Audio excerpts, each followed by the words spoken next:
Hello मेरे प्रिय साथियों, कैसे हैं आप लोग। उम्मीद करते हैं दोस्तों आप लोग एकदम अच्छे होंगे और आपका स्वास्थ्य भी बहुत अच्छे से ही होगा। दोस्तों, आपका जो पेपर है ना वो 17 और 18 तारीख को होने वाला है। तो आप लोग 17 और 18 तक तो अपनी तबीयत एकदम बढ़िया से रखिएगा। तबीयत खराब होने ही मत दीजिएगा, ठीक है। दोस्तों, ये है हमारी हिंदी की प्रैक्टिस सेट नंबर 16। इसके पहले हमने आपको 15 प्रैक्टिस सेट करवा चुके हैं, तो आप लोग जाके देख सकते हैं। दोस्तों, ये जो प्रैक्टिस सेट है वो यूपी पुलिस कांस्टेबल 2024 के लिए बहुत ही खास प्रैक्टिस सेट है। दोस्तों यह प्रैक्टिस सेट प्रीवियस ईयर पर आधारित प्रैक्टिस सेट है। तो आप लोग इस प्रैक्टिस सेट को देख के अंदाज़ा लगा सकते हैं कि आपकी पढ़ाई अभी तक कितनी हुई है और आप कितने पानी में हैं, ठीक है। तो आप लोग इस प्रैक्टिस सेट के माध्यम से अपने आप को अंदाज़ा लगा सकते हैं। और दोस्तों, ये क्वेश्चन प्रीवियस ईयर में आए हुए क्वेश्चन हैं, ठीक है।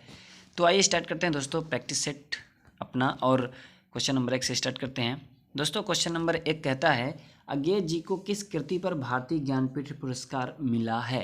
अज्ञे जी को किस कृति पर भारतीय ज्ञानपीठ पुरस्कार मिला है। क्योंकि मैं उसे जानता हूँ, महावृक्ष के नीचे, कितनी नावों में कितनी बार, बावरा अहेरी। कौन सी कृति के लिए अज्ञे जी को भारतीय ज्ञानपीठ पुरस्कार मिला। दोस्तों, आपका जो करेक्ट आंसर होगा वो होगा कितनी नावों में कितनी बार, ठीक है। दोस्तों, वर्ष 1978 में अज्ञे जी को कितनी नावों में कितनी बार के लिए भारतीय ज्ञानपीठ पुरस्कार से सम्मानित किया गया, ठीक है। और हिंदी साहित्य में सर्वप्रथम ज्ञानपीठ पुरस्कार प्राप्त करने वाले कौन थे दोस्तों। सुमित्रा नंदन पंत थे, जिन्हें 1968 में चिदम्बरा के लिए यह पुरस्कार प्रदान किया गया था, ठीक है। प्रसिद्ध हिंदी साहित्यकार कृष्णा सोबती को दोस्तों 53 नंबर का ज्ञानपीठ पुरस्कार 2017 में प्रदान किया गया था, ठीक है, कृष्णा सोबती को। तो ये थी हमारी जानकारी। अगला क्वेश्चन है दोस्तों, श्रीलाल शुक्ल को उनकी किस कृति पर व्यास सम्मान प्रदान किया गया। श्रीलाल शुक्ल को उनकी किस कृति पर व्यास सम्मान प्रदान किया गया। विश्रामपुर का संत, आदमी, सीमाएं टूटती हैं, अज्ञातवास। किस कृति के लिए श्रीलाल शुक्ल को व्यास सम्मान मिला है। तो आपका जो करेक्ट आंसर होगा दोस्तों, विश्रामपुर का संत। क्या होगा, विश्रामपुर का संत। दोस्तों, श्रीलाल शुक्ल को उनके उपन्यास विश्रामपुर का संत के लिए वर्ष 1999 में व्यास सम्मान प्रदान किया गया। और दोस्तों, प्रसिद्ध हिंदी साहित्यकार लीलाधर जगुड़ी को उनके काव्य संग्रह जितने लोग उतने प्रेम, कौन सी काव्य संग्रह इनकी, जितने लोग उतने प्रेम के लिए वर्ष 2018 का व्यास सम्मान प्रदान किया गया है, ठीक है, लीलाधर जुगड़ी को। और श्रीलाल शुक्ल की है कौन सी है, विश्रामपुर का संत, ठीक है। अगला क्वेश्चन है दोस्तों, हिंदी की उत्पत्ति किस अपभ्रंश से मानी जाती है। किस अपभ्रंश से मानी जाती है हिंदी की उत्पत्ति। सौर सैनी, यहाँ पे सौर सैनी कर लीजिएगा, टाइपिंग मिस्टेक हो गया है, सौर सैनी, ठीक है, सौर सैनी। तो सौर सैनी, मागधी, ब्रज या ब्राचर। तो हिंदी की उत्पत्ति किस अपभ्रंश से मानी जाती है, बताइए। तो आपका जो करेक्ट आंसर होगा दोस्तों वो होगा सौर सैनी से, ठीक है। सौर सैनी से हिंदी की उत्पत्ति मानी जाती है, ठीक है। अगला क्वेश्चन है, आंख खोल देखो तो न रिक्त स्थान है, न कवि देव की इस पंक्ति कर लीजिएगा, पंक्ति में रिक्त स्थान की पूर्ति करें।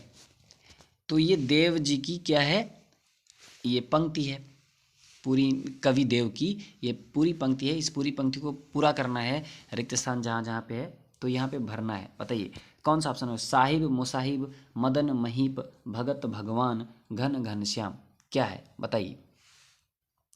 तो आपका जो करेक्ट आंसर होगा दोस्तों, घन, घनश्याम। अगर यहाँ पे आप घन रखें, आंख खोली देखो तो न घन है न घनश्याम, ये किसकी है दोस्तों, ये कवि देव की पंक्ति है, ठीक है। अगला क्वेश्चन है, भवानी शब्द का पुल्लिंग शब्द क्या है। भवानी शब्द का पुल्लिंग शब्द क्या है बताना है। भवानी होगा, भगवान होगा, भगवती होगा या भव होगा, क्या होगा। भवानी शब्द का पुल्लिंग बताना है। तो आपका जो करेक्ट आंसर होगा दोस्तों वो होगा भव होगा, क्या होगा, भव। भवानी शब्द का जो पुल्लिंग शब्द है वो है भव, ठीक है। दोस्तों भगवान का जो स्त्रीलिंग होता है ना, भगवान का स्त्रीलिंग भगवती होता है, ठीक है, भगवान का स्त्रीलिंग भगवती होता है, लेकिन भवानी का जो पुल्लिंग होगा वो भव होगा, भवानी स्त्रीलिंग है, ठीक है। अगला क्वेश्चन है, इलाहाबादी अमरूद मीठे होते हैं, यहाँ क्या विशेषण बताई जा रही है, यहाँ क्या विशेषता बताई जा रही है, सॉरी विशेषण है यहाँ पे, विशेषण है, विशेषता लिख लीजिएगा, विशेषता, ठीक है, विशेषता, यहाँ पे क्या विशेषता बताई जा रही है। इलाहाबादी अमरूद मीठे होते हैं, यहाँ क्या विशेषता बताई जा रही है, स्थान या स्वाद, गंध या दशा, क्या होगा। तो आपका जो करेक्ट आंसर होगा दोस्तों वो होगा स्थान और स्वाद का भी। अब आप लोग सोचेंगे दो आंसर कैसे हो सकता है। दोस्तों इलाहाबादी अमरूद मीठे होते हैं, यहाँ देखिए, यहाँ स्थान की विशेषता बताई जा रही है, इलाहाबादी अमरूद, ठीक है, स्थान की विशेषता बताई जा रही है। दोस्तों इसके अतिरिक्त यहाँ स्वाद की भी विशेषता बताई जा रही है, स्वाद की भी विशेषता बताई जा रही है कि हाँ भैया इलाहाबादी अमरूद मीठे होते हैं, तो स्वाद की भी विशेषता बताई जा रही है और स्थान की भी। लेकिन दोस्तों जो यूपीपीआरपीबी ने, माने जो पुलिस का एक बोर्ड है, ये यूपीपीआरपीबी, इन्होंने स्थान को ही करेक्ट आंसर माना है, तो आपका स्थान होगा, ठीक है। अगला क्वेश्चन है दोस्तों, संधि के तीन भेद होते हैं, संधि के तीन भेद होते हैं, एक हो गया स्वर संधि, उसके बाद आपको बताना है कौन सी होगी, फिर कौन सी होगी, आयादी या व्यंजन, व्यंजन या यण, व्यंजन या विसर्ग, यण या आयादी। तो आपका जो करेक्ट आंसर होगा दोस्तों व्यंजन और विसर्ग, तीन भेद होते हैं, स्वर, व्यंजन और विसर्ग, ठीक है, तीन संधियाँ होती हैं। अगला क्वेश्चन है, सौमित्र शब्द निम्न में से किसका समानार्थी है, सौमित्र किसका समानार्थी है, लक्ष्मण, अर्जुन, राम, भीम। दोस्तों जो सौमित्र शब्द का समानार्थी है वो है आपका लक्ष्मण होगा। सौमित्र का अर्थ होता है दोस्तों सुमित्रा का पुत्र, ठीक है, जो सौमित्र का अर्थ होता है वो होता है सुमित्रा का पुत्र, ठीक है। अगला क्वेश्चन है, प्रेरणा स्टूडियो जाएगी में काल का भेद बताइए, कौन सा काल होगा, सामान्य वर्तमान काल, सामान्य भविष्य काल, संभाव्य भविष्य काल या अपूर्ण वर्तमान काल, क्या होगा। प्रेरणा स्टूडियो जाएगी, दोस्तों आपका जो करेक्ट आंसर होगा वो होगा सामान्य भविष्य काल, क्या होगा, सामान्य भविष्य काल। दोस्तों प्रेरणा स्टूडियो जाएगी में सामान्य भविष्य काल है दोस्तों, जब क्रिया से यह ज्ञात होता है कि क्रिया सामान्यतः भविष्य में होगी, क्या, जब क्रिया से यह ज्ञात होता है कि क्रिया सामान्यतः भविष्य में होगी तो वहाँ सामान्य भविष्य काल होगा, ठीक है। अगला क्वेश्चन है, संयोग शब्द में उपसर्ग एवं मूल शब्द कौन से हैं, बताना है, संयोग शब्द में उपसर्ग एवं मूल शब्द कौन से हैं, सधन योग, सहधन योग, सनधन योग, समधन योग। तो आपका जो दोस्तों करेक्ट आंसर होगा वो होगा, यहाँ पे ऐसे लगा दीजिएगा हलंत, तो आपका जो करेक्ट आंसर होगा दोस्तों समधन योग होगा, क्या होगा, समधन योग, ठीक है। दोस्तों यहाँ पे सम जो है ना वो उपसर्ग है आपका, एवं योग आपका मूल शब्द है, तो यहाँ पे उपसर्ग क्या है, सम, संयोग में उपसर्ग सम हो गया और मूल शब्द आपका योग हुआ, ठीक है। अगला क्वेश्चन है, जहाँ एक शब्द से अनेक अर्थ निकले वहाँ कौन सा अलंकार होता है, जहाँ एक शब्द हो और किंतु उसके अर्थ अनेक हों वहाँ कौन से अलंकार होता है, उपमा, श्लेष, अनुप्रास या रूपक। तो दोस्तों वहाँ पे श्लेष अलंकार होगा, श्लेष अलंकार कहाँ होता है, जहाँ एक शब्द से अनेक अर्थ निकलते हैं वहाँ श्लेष अलंकार होता है, ठीक है। और दोस्तों श्लेष का जो अर्थ होता है ना वो होता है चिपका हुआ, क्या होता है, चिपका हुआ, ठीक है, चिपका हुआ होता है।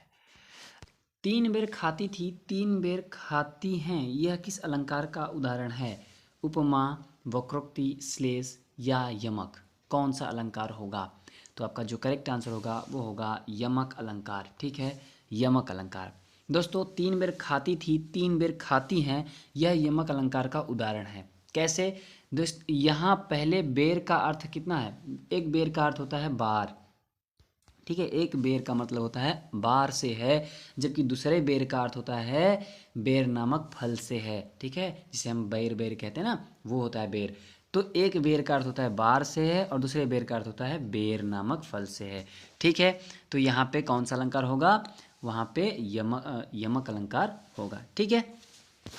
अगला क्वेश्चन है, रामू की तो ऐसी आदत हो गई कि गोदी में बैठकर दाढ़ी नोचे, वाक्य में प्रयुक्त लोकोक्ति का अर्थ बताना है। गोदी में बैठकर दाढ़ी नोचे, वाक्य में प्रयुक्त लोकोक्ति का अर्थ बताना है। क्या होगा, भलाई पर भी दुष्टता, बातें करते रहना, परेशान करना, व्यर्थ की डींगे हाँकना। क्या होगा, तो आपका जो करेक्ट आंसर होगा वो होगा भलाई पर भी दुष्टता। क्या होगा, भलाई पर भी दुष्टता, ये होता है गोदी में बैठकर दाढ़ी नोचे लोकोक्ति का अर्थ, ठीक है। अगला क्वेश्चन है, गौ शब्द का वचन पहचानिए। गौ शब्द का वचन बताना है, सदा बहुवचन है, सदा एक वचन है, बहुवचन है या सदा एक वचन है, कौन सा ऑप्शन सही होगा। तो आपका जो करेक्ट आंसर होगा वो होगा एक वचन। गौ शब्द एक वचन है, इसका बहुवचन होता है गौवें। क्या होता है, बहुवचन जो होता है वो होता है गौवें, ठीक है।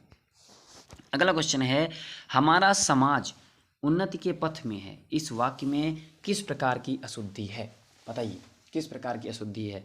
संज्ञा की, लिंग, कारक, वचन, किस प्रकार की अशुद्धि है बताना है। तो आपका जो करेक्ट आंसर होगा वो होगा कारक, ठीक है, कारक की अशुद्धि है। दोस्तों वाक्य क्या है, हमारा समाज उन्नति के पथ में है। दोस्तों यहाँ पे में के स्थान में क्या होगा, पर होना चाहिए, ठीक है, में के स्थान पे पर होना चाहिए, तब जाके ये वाक्य शुद्ध होगा। हमारा समाज उन्नति के पथ पर है, तो यहाँ पे शुद्ध वाक्य होगा। तो यहाँ पे में पर पे ये सब कारक होते हैं, तो यहाँ पे कारक की अशुद्धि है, ठीक है। अगला क्वेश्चन है, कठिन कार्य में सफलता प्राप्त करना, इस वाक्य के लिए उचित मुहावरा चुनिए। कठिन कार्य में सफलता प्राप्त करना, इस वाक्य के लिए उचित मुहावरा बताना है। गढ़ जीत लेना, छक्के छुड़ाना, जान हथेली पर रखना, गंगा नहाना। क्या होगा, तो आपका जो करेक्ट आंसर होगा गढ़ जीत लेना। क्या होगा, गढ़ जीत लेना, ठीक है। अगला क्वेश्चन है, एक तो करेला रिक्त स्थान भरना है, लोकोक्ति पूर्ण करें। दूजा पेड़ भला, दूजा पेड़ चढ़ा, दूजा नीम चढ़ा, दूजा भांग चढ़ा। क्या होगा, तो जो लोकोक्ति है दोस्तों, एक तो करेला, दूजा नीम चढ़ा, आपका करेक्ट आंसर होगा दूजा नीम चढ़ा, तब जाके आपकी वाक्यांश के प्रयोग से लोकोक्ति पूर्ण हो जाएगी, ठीक है। अगला क्वेश्चन है, कवि का सही बहुवचन रूप बताइए। कवि का सही बहुवचन रूप बताना है। कविवृंद, कविगण, कविजन, कविवर्ग। क्या होगा, तो कवि का जो बहुवचन होता है वो होता है कविगण होता है। क्या होता है, कविगण। तो कविगण आपका करेक्ट आंसर होगा, कवि का बहुवचन क्या होता है, कविगण, ठीक है। अगला क्वेश्चन है, मुदित महीपति मंदिर आए, सेवक सचिव सुमंत बुलाए, पंक्ति में प्रयुक्त अलंकार बताना है। कौन सा अलंकार होगा, मुदित महीपति मंदिर आए, सेवक सचिव सुमंत बुलाए। श्लेष होगा, यमक होगा, अनुप्रास होगा या वक्रोक्ति होगा। तो दोस्तों यहाँ पे आपका अनुप्रास अलंकार होगा, ठीक है। इस पंक्ति में दोस्तों म तथा स वर्ण की बार बार आवृत्ति हो रही है। तो दोस्तों जहाँ एक वर्ण की आवृत्ति बार बार हो वहाँ अनुप्रास अलंकार होता है, ठीक है।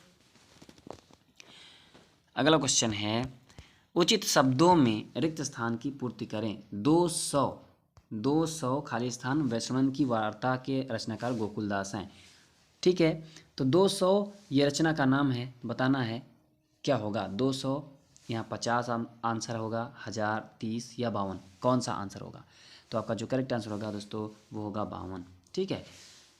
252 वैष्णवन की वार्ता, इस कृति के रचनाकार हैं गोकुलदास, ठीक है।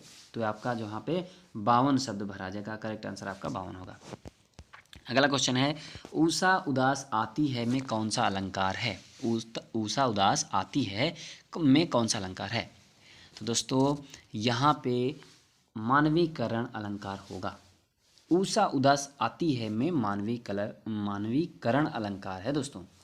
यहाँ प्राकृतिक उपादान उषा को मानवीय रूप दिया जा रहा है। जहाँ प्राकृतिक उपादानों को मानवीय रूप दिया जाता है वहाँ मानवीकरण अलंकार होता है दोस्तों, ठीक है। जहाँ प्राकृतिक उपादानों को मानवीय रूप दिया जाता है वहाँ मानवीकरण अलंकार होता है। यहाँ उषा को मानवीय रूप दिया जा रहा है, ठीक है। अगला क्वेश्चन है वर्तनी की दृष्टि से शुद्ध शब्द छांटिए। वर्तनी की दृष्टि से शुद्ध शब्द छांटना है। अभिराम, अभिराम, अभिरम या अभिराम, क्या होगा। तो आपका जो करेक्ट आंसर होगा दोस्तों वो होगा अभिराम। क्या होगा, अभिराम आपका करेक्ट आंसर होगा, ठीक है। बाकी शेष अशुद्ध हैं आपके। अगला क्वेश्चन है मोक्ष की इच्छा रखने वाला क्या कहलाता है। जो मोक्ष की इच्छा रखने वाला होता है उसे क्या कहते हैं। जिज्ञासु कहते हैं, कर्मठ कहते हैं, या उत्सुक कहते हैं, या मुमुक्षु कहते हैं। तो दोस्तों आपका जो करेक्ट आंसर होगा वो होता है मुमुक्षु। मोक्ष की इच्छा रखने वाले को मुमुक्ष कहते हैं, ठीक है। और दोस्तों जानने की जो इच्छा रखता है उसे हम क्या कहते हैं, जिज्ञासु। जानने की इच्छा रखने वाले को जिज्ञासु बोलते हैं, ठीक है। अगला क्वेश्चन है सिक्का जमाना। सिक्का जमाना मुहावरे का अर्थ क्या है। दोस्तों सफलता प्राप्त करना या जीत जाना, प्रभाव स्थापित करना, कड़ी टक्कर देना, क्या होगा। सिक्का जमाना मुहावरे का अर्थ क्या है। तो आपका जो करेक्ट आंसर होगा दोस्तों वो होगा प्रभाव स्थापित करना। क्या होगा, प्रभाव स्थापित करना, ये होता है सिक्का जमाने मुहावरे का अर्थ, ठीक है। अगला क्वेश्चन है इनमें से कौन सा शब्द स्त्रीलिंग की पहचान नहीं करवाता। इनमें से कौन सा शब्द स्त्रीलिंग की पहचान नहीं करवाता। बोलियाँ, देश, नदियाँ, भाषाएं, तो कौन सा होगा। तो आपका जो करेक्ट आंसर होगा वो होगा देश। देश दोस्तों, देश शब्द जो है वो पुल्लिंग है। बाकी सभी बोलियाँ, नदियाँ, भाषाएं ये सब क्या हैं, स्त्रीलिंग शब्द हैं, ठीक है। अगला क्वेश्चन है निम्नलिखित वाक्यों में अशुद्ध वाक्य पहचानना है। वे लोग जा रहे हैं, उसे जल्दी घर जाना था, मुझे वहाँ नहीं जाना है, पिता ने मेरे से कहा, क्या होगा। तो आपका जो करेक्ट आंसर होगा दोस्तों वो होगा पिता ने मेरे से कहा। ये अशुद्ध वाक्य है, ठीक है। बाकी सारे कथन शुद्ध हैं। अगला क्वेश्चन है बंधन शब्द का उचित विलोम शब्द कौन सा है। बंधन शब्द का उचित विलोम शब्द कैद, स्वतंत्र, मुक्ति, बंदी, क्या होगा। तो आपका जो करेक्ट आंसर होगा वो होगा मुक्ति होगा, ठीक है। बंधन शब्द का विलोम मुक्ति होता है, ठीक है। अगला क्वेश्चन है निम्नलिखित वाक्यों में से कौन सा कथन अशुद्ध है। अशुद्ध कथन बताना है। कल लोगों की भीड़ जमेगी, शायद बारिश हो रही है, कहाँ जाना है, हमारे पास समय कम है।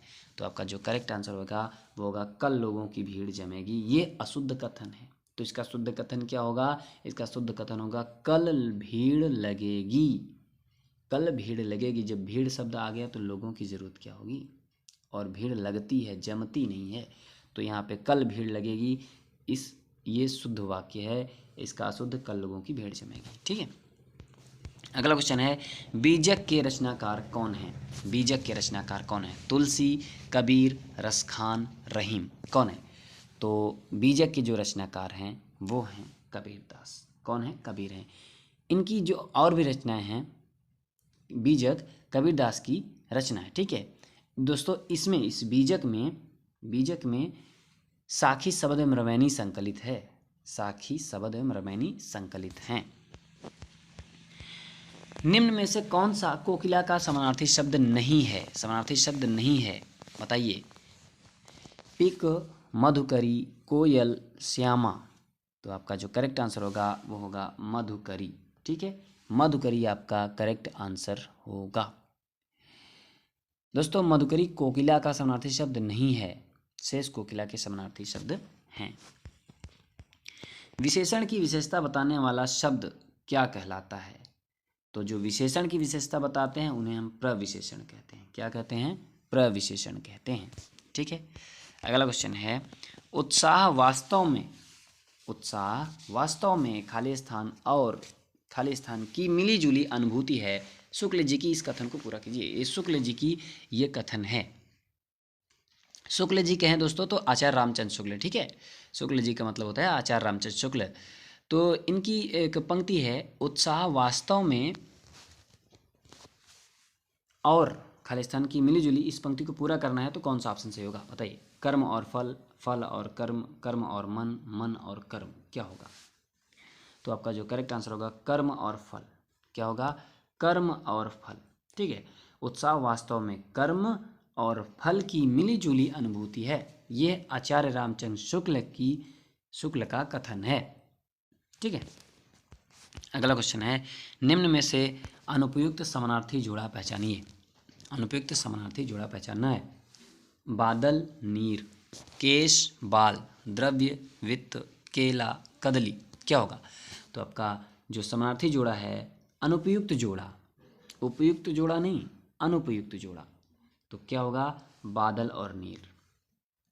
दोस्तों नीर का अर्थ होता है जल, ठीक है, और बादल और जल में अंतर है, तो ये अनुपयुक्त जोड़ा है। बाकी सभी उपयुक्त जोड़े हैं, जैसे केश बाल हो गया, द्रव्य वित्त हुआ, केला को कदली बोलते हैं, ठीक।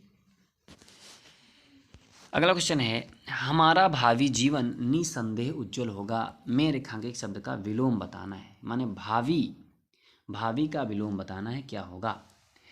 तो भविष्य होगा, अतीत होगा, वर्तमान होगा या पूर्व होगा? तो जो भावी का विलोम होगा वो होगा अतीत होगा। क्या होगा? अतीत, ठीक है, अतीत होगा। अगला क्वेश्चन है, आंचलिक उपन्यासकार की संज्ञा इनमें से किसे दी गई है? रामवृक्ष बेनीपुरी, यशपाल, फणीश्वरनाथ रेणु, जैनेन्द्र, किसको दी गई है आंचलिक उपन्यासकार की संज्ञा?